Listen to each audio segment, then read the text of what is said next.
vita sembrano sempre più allontanarsi l'una dall'altra. Even today, through your profession of the evangelical counsels and the many works of charity you carry out, you are called to bear witness to God's saving presence in history for all peoples.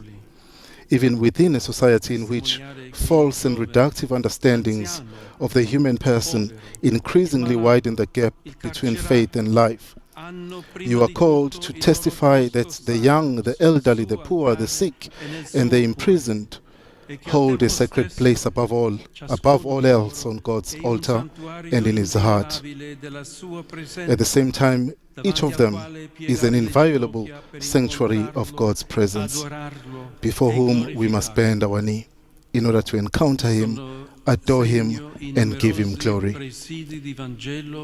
Che molte vostre comunità mantengono nei contesti più vari e impegnativi, anche in mezzo ai conflitti. Evidence of this can be seen in many outposts of the gospel that your communities have established in a wide variety of challenging contexts, even in midst of conflict. These communities do not abandon their people, nor do they flee. They remain, often stripped of all security, as a living reminder, more eloquent than words, of the inviolable sacredness of life in its most vulnerable conditions. Even where weapons, roar and arrogance, self-interest and violence seem to prevail, their presence remains the words of Jesus.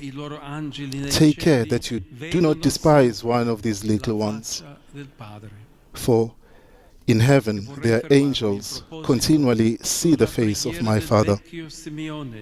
Che tutti recitiamo ogni giorno.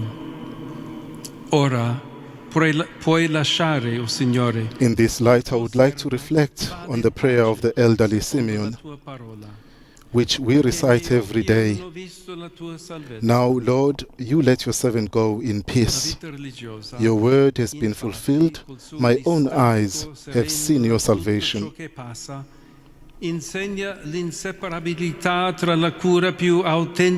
Consecrated life is a serene detachment from all that is passing, reveals the inseparable bond between authentic care for earthly realities and a hope filled with love for what is eternal. Those goods already chosen in this life as the final and definitive end, and thus capable of giving meaning to all else. Uomo giusto e pio. Simeon recognized salvation in Jesus.